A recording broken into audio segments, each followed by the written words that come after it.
성경 이쪽에 있습니다. 창세기 1장 26절부터 2장 3절까지 하나님의 말씀을 우리 다 같이 한 목소리로 천천히 봉독하겠습니다. 같이 읽습니다. 하나님이 이르시되 우리가 형상을 따라 우리의 모양대로 우리가 사람을 만들고 그들의 하늘의 새와 가축과 온 땅과 땅에 기는 모든 것을 다스리게 하자 하시고, 하나님이 자기 형상 곧 하나님의 형상대로 사람을 창조하시되 남자와 여자를 창조하시고, 하나님이 그들에게 복을 주시며 하나님이 그들에게 이르시되 생육하고 번성하여 땅에 충만하라, 땅을 정복하라, 바다의 물고기와 하늘의 새와 땅에 움직이는 모든 생물을 다스리라 하시니라.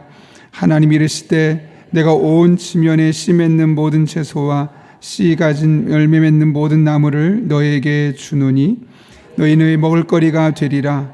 또 땅의 모든 짐승과 하늘의 모든 새와 생명이 있어 땅에 기는 모든 것에게는 내가 모든 푸른 풀을 먹을거리로 주노라 하시니 그대로 되니라. 하나님이 지으신 그 모든 것을 보시니 보시기에 심히 좋았더라.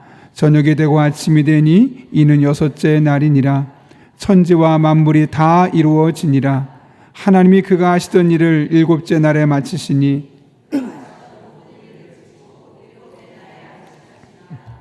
하나님이 그 일곱째 날을 복되게 하사 거룩하게 하셨으니 이는 하나님이 그 창조하시며 만드시던 모든 일을 마치시고 그날에 안식하셨음이니라.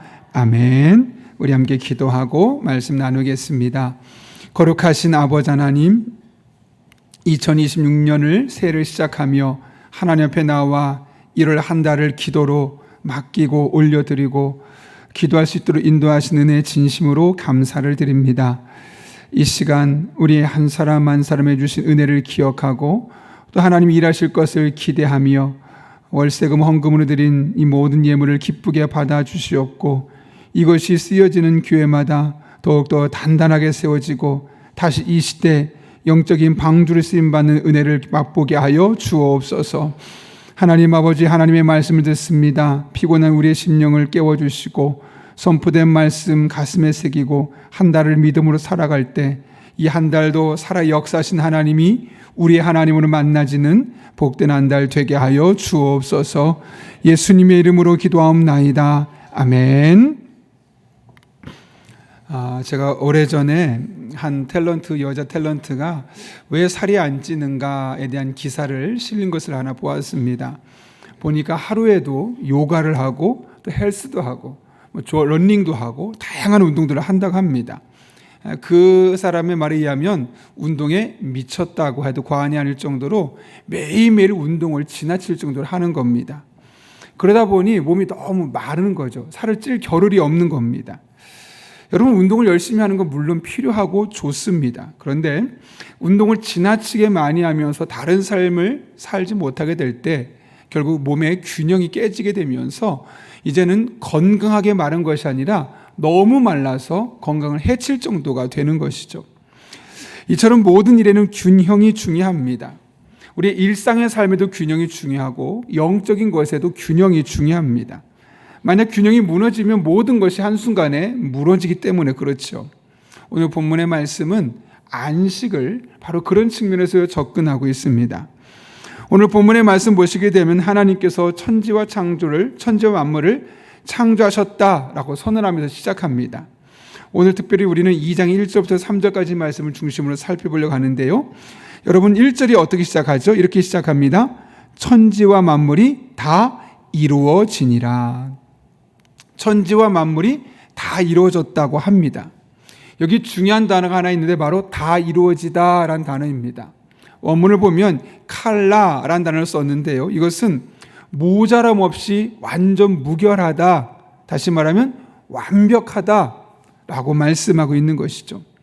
하나님께서 이 세상을 창조하실 때 어떤 것 하나에도 모자람이 없이 완전했고 결함이 없이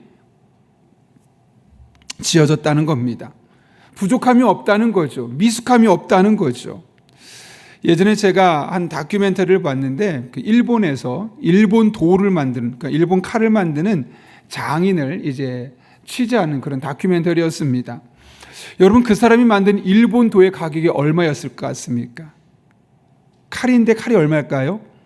한 몇백만 원 될까요? 한 1,000만 원? 무려 2천만 원이라고 합니다. 칼 하나를 만드는데 그 칼이 2천만 원이라는 거죠. 왜 그렇게 비싼가 했더니 그 장인이 만든 최고의 작품이기 때문이라는 겁니다. 만약 저 같은 사람이 만들었으면 뭐 몇십만 원 주고도 안 살 겁니다. 그런데 일본에서 소문난 일본도의 장인이 하나하나 세심하게 관심을 기울여서 거의 완벽에 가까운 작품을 만들어내니까 그 칼 하나가 2천만 원에 팔리는 겁니다. 마찬가지입니다. 이 세상은 그 누구보다 뛰어난 장인이신 하나님께서 세심하게 관찰하고 만드신 것들이죠. 자연도, 하늘의 새도, 땅의 동물도, 식물도, 심지어 사람도 장인이신 하나님께서 친히 꼼꼼하게 고민하며 가장 완벽하고 흠이 없는 방식으로 만드셨습니다. 그러니 최고의 작품이고 모자람 없이 완전한 것이죠. 하나님이 세상을 그렇게 만드셨습니다. 그러면 이 세상의 자연 속에서 동물들 사이에도 또 식물들 사이에도 또 사람과 사람 사이의 관계도 어때 될까요? 완벽하게 흠이 없이 가장 아름다운 형태로 만들어져야 될 텐데 우리가 사는 세상은 어떠냐면 전혀 반대죠. 문제투성입니다. 뉴스를 보면 살인과 강도, 전쟁, 마약, 폭력, 중독, 경쟁, 수많은 사람의 다툼, 누가 하나 죽었을 때 그 죽음에 대한 책임감을 가지고 가슴 아파하기보다는 나만 아니면 된다는 인식이 팽배하고 있는 오늘날의 모습을 우린 계속해서 뉴스를 통해서 볼 수 있습니다. 자연은 또 어떻습니까? 여름엔 지나친 홍수 때문에 많은 사람이 죽어나갔죠. 겨울에는 갑작스러운 한파로 인하여서 많은 피해를 입기도 합니다. 정신 차릴 수 없이 날씨가 변덕스럽습니다.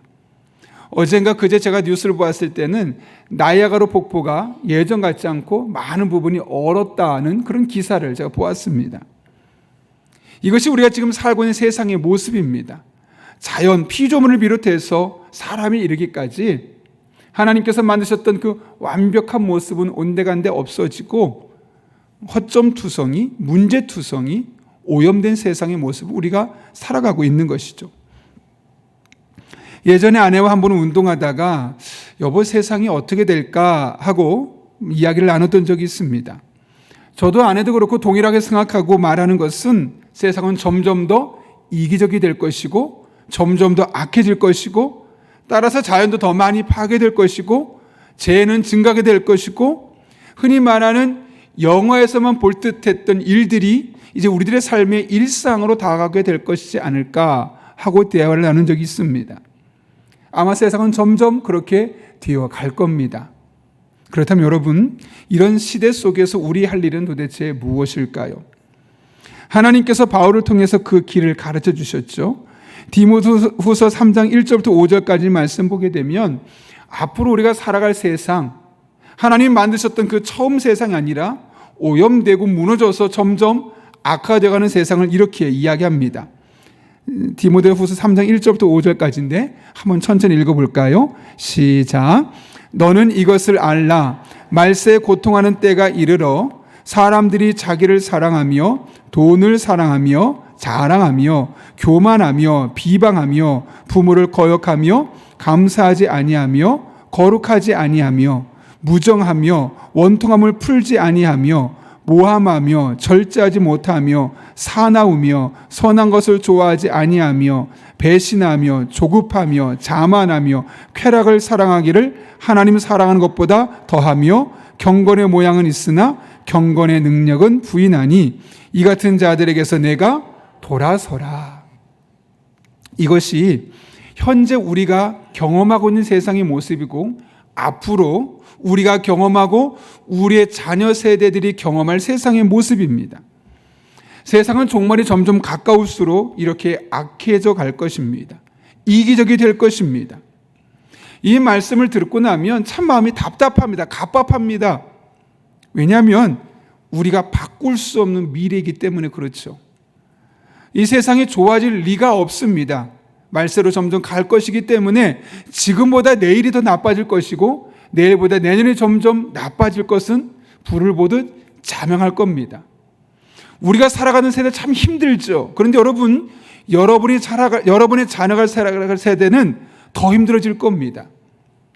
여러분의 손주가 살아갈 세대는 더욱더 아프고 더 많은 자연재해가 일어날 것이고 더 많은 사건, 사고가 일어날 것이고 이제는 밤에 어디 나가는 것도 무서워서 낮에만 겨우겨우 나갈 수밖에 없는 시대가 될 수도 있습니다. 이와 같은 세상 속에서 당장 우리가 해야 할 일은 무엇일까요? 바울이 5절 끝에서 뭐라고 말했죠? 이 같은 자들에게서 내가 돌아서라. 이게 무슨 말일까요? 우리도 그와 같은 삶에 편승하고 있다는 거죠. 욕하고 있는데 그렇게 살면 안 된다고 말하는데 돌아보니까 우리도 그런 삶에 물들어가고 있고 편승하고 있고 똑같은 사고방식을 갖고 그들과 너무나 동화되어서 살아가고 있다는 거죠. 바울이 뭐라고 말하냐면 돌아서라는 겁니다. 그들과 똑같은 사고방식을 버리라는 것이죠. 그렇다면 여러분, 우리는 어떻게 그들과 다른 사고방식으로 살아갈 수 있을까요? 쉽지 않습니다. 왜요? 다 그렇게 살아가니까요. 나만 그렇게 하면 나만 바보 같고 나만 그렇게 하면 나만 손해보는 것 같기 때문에 그들과 적어도 손해보지 않는 선에서 너무 욕먹지 않은 선 안에서 우리가 살짝 따라가고 있지 않습니까? 그들이 갖고 있는 삶의 태도에서 그런데 바울은 돌아서라고 우리에게 이야기하고 있죠. 어떻게 해야 될까? 좀 전에 읽었던 디모데후서 3장 1절부터 5절에 이어지는 12절부터 17절까지 말씀은 이렇게 말합니다. 무릇 그리스도 안 예수 안에서 경건하게 살고자 하는 자는 박해를 받으리라. 악한 사람들과 속이는 자들은 더욱 악하여져서 속이기도 하고 속기도 하나니. 이런 세상의 모습이 될 거라는 거죠. 근데 중요한 건 우리가 할 일입니다. 14절 이후인데요. 같이 한번 읽겠습니다. 시작. 그러나 너는 배우고 확신한 일에 거하라. 너는 내가 누구에서 배운 것을 알며 또 어려서부터 성경을 알았나니 성경은 능히 너로 하여금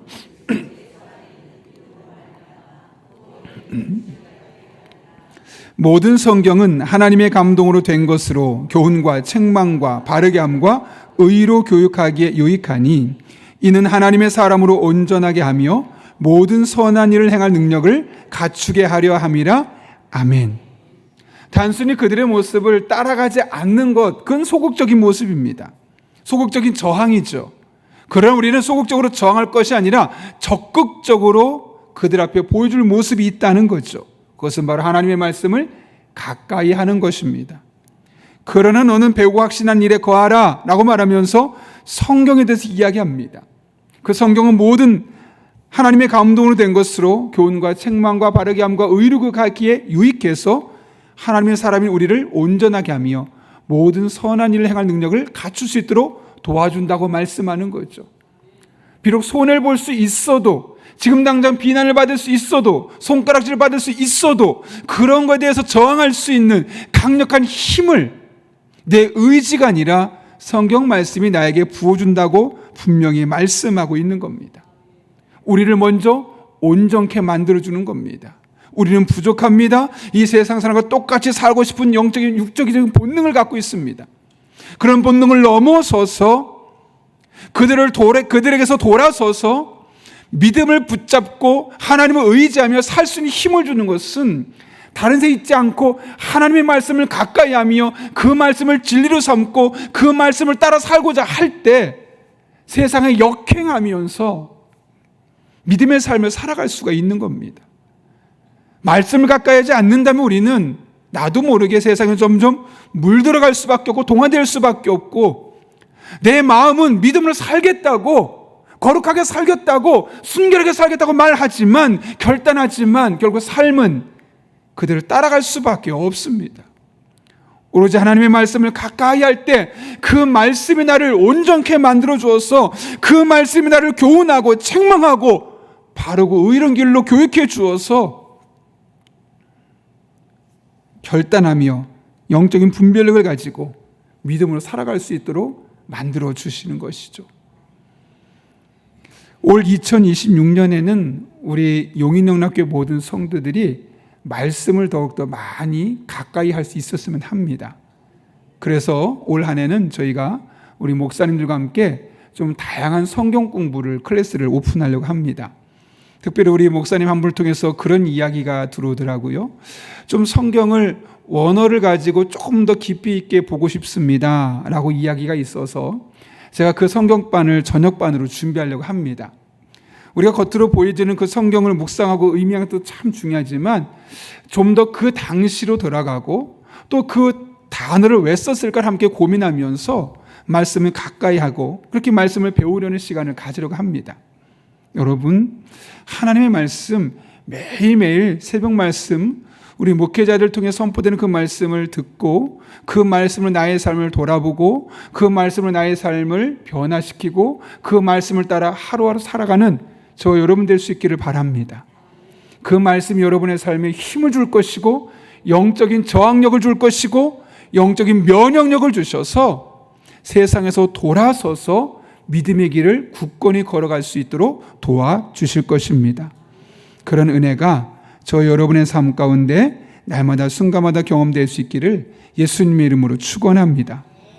두 번째로 2절과 3절 말씀 보게 되면 안식에 대한 말씀이 나오는데 우리 한번 먼저 2절 말씀 읽어볼까요? 같이 읽습니다. 시작. 하나님이 그가 하시던 일을 일곱째 날에 마치시니 아멘. 여기 보면 하나님이 그가 하시던 일을 일곱째 날에 마치셨다고 합니다. 그러니까 창조는 6일로 끝난 것이 아니라 결국 7일에 완성되었다는 거죠. 그리고 그날 모든 것을 마치고 안식하셨다고 말씀하죠. 그러면서 한 걸음 더 나가서 3절에서는 그날을 복 주셨다고 이야기합니다. 3절 읽겠습니다. 하나님이 그 일곱째 날을 복되게 하사 거룩하게 하셨으니 이는 하나님이 그 창조하시며 만드시던 모든 일을 마치시고 그날에 안식하셨음이니라. 하나님이 일곱째 날을 복되게 하셨다고 말씀합니다. 그러니까 일주일 매일 1일부터 6일까지 다 복된 날이지만 특별히 일곱째 날에 복을 주셨다고 말씀하시는 것은 그날이 가장 복된 날이고 그날을 잘 지킬 때 그것이 우리들의 삶에 복을 끌어오는 날이기 때문에 그런 것이죠. 그러면 여러분 우리는 일주일 동안 열심히 일하지만 동시에 안식일의 날은 잘 쉬어야 합니다. 그것이 바로 하나님께서 이 세상을 움직여가는 조화로운 방식이기 때문에 그렇죠. 안식일의 온전을 지키며 쉬게 될 때 우리 인간의 몸은 회복될 수 있을 것이고 안식일을 지키며 공장을 쉬고 일을 쉴 때 자연이 회복될 수 있는 겁니다.